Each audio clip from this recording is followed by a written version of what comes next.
Hi. Um, Today, I follow an Instagram account called National Day Calendar, and today is National Day. It's a pro-life day of silent solidarity. So, for part of this, we are actually going to take a moment of silence for all the babies who have been lost to abortion, and also taking a moment for all of the women who have had to choose that route in one way or another. I think we should actually start off with that, since that is a big part of our country right now. Is we're talking about the rights of women, and what is deemed okay and legal and all of that. So let's start with just taking a moment of silence for the lives that have been lost, the decisions that have been made, and anybody facing that right now.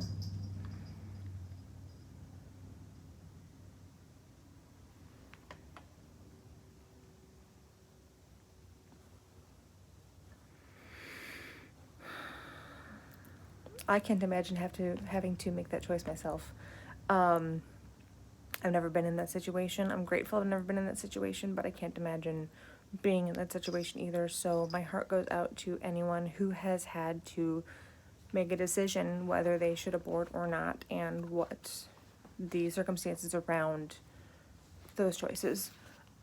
So in this book that I just read through this last weekend, I am a Christian, and obviously that generally means that I am pro-life, because I believe each child that is conceived is meant to be conceived, is a gift from God, no matter how healthy or unhealthy or whatever the situation they'd be born into. I believe that every baby that is created in the womb has a right to live. So in this book, there's a chapter about defending the defenseless, and there's a quote at the beginning that I'm going to read to you real quick before I read the different types of abortion. I've noticed those for abortion have already been born, by Ronald Reagan.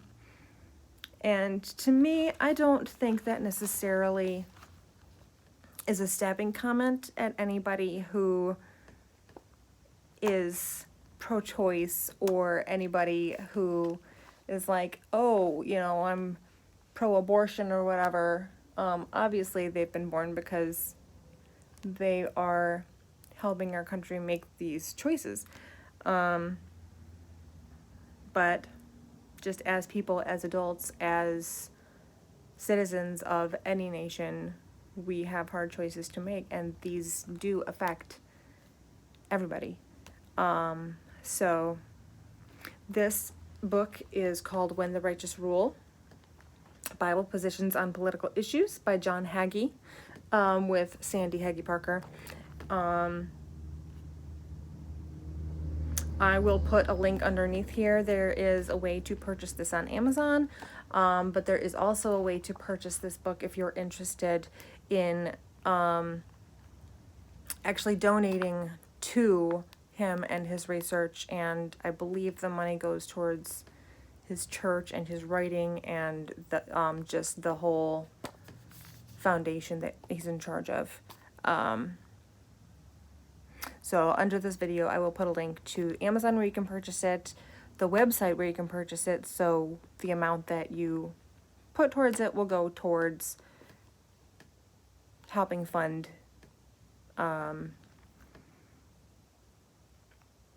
what they do to help other people. So anyways, let me go ahead and read this. It starts right here. The most common technique, and then this isn't all inclusive. I'm not I don't think this actually talks about every single kind, but the ones that are on here are pretty, this may be graphic for some, so warning, I am going to describe how abortion takes place. The most common technique used in first trimester abortion is called suction aspiration or vacuum curettage. This procedure consists of a powerful suction tube while a sharp cutting edge is inserted into the womb through the dilated cervix. After insertion, the suction dismembers the body of the developing baby and tears the placenta from the wall of the uterus, sucking blood, amniotic fluid, placental tissue, and fetal parts into a collection bottle. When the babies in the womb are as old as 24 weeks, a dilation and evacuation method can be used. Via this method, forceps with sharp metal jaws are used to grasp parts of the developing baby, which are then twisted and torn away. This continues until the child's entire body is removed from the womb.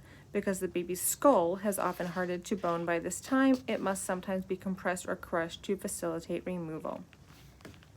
Lastly, and possibly the most disconcerting of all the methods, is what is known as partial birth abortion, or a DNX, aka dilation and extraction abortion.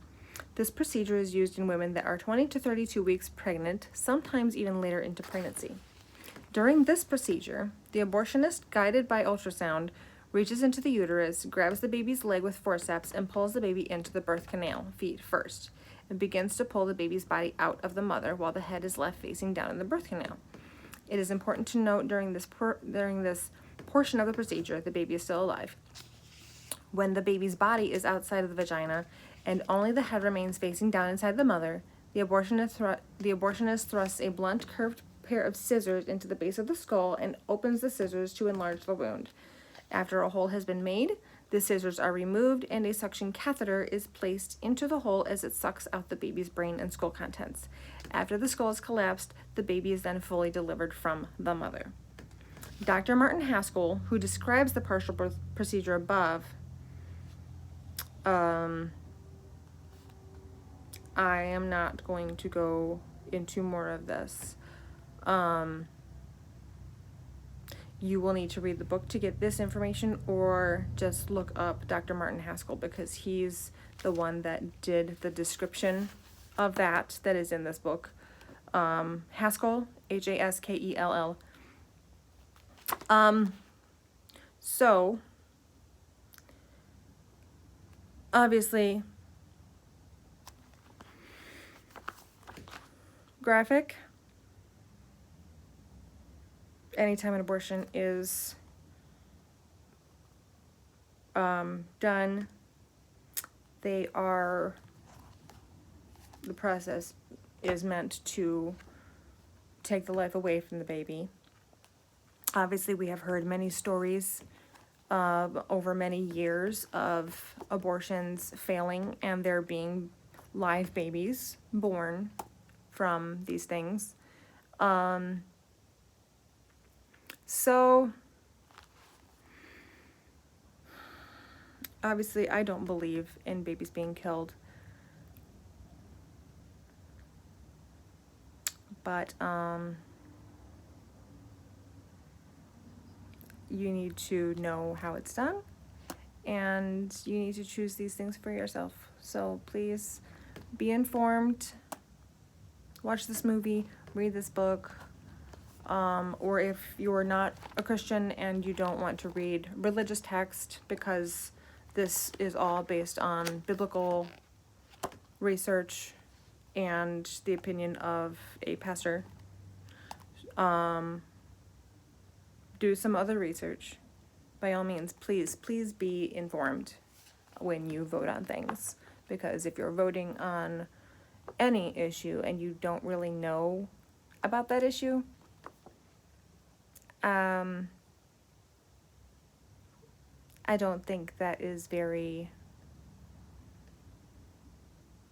adult or responsible. So please, kind of like the commercials about drinking and smoking and driving and stuff, vote responsibly.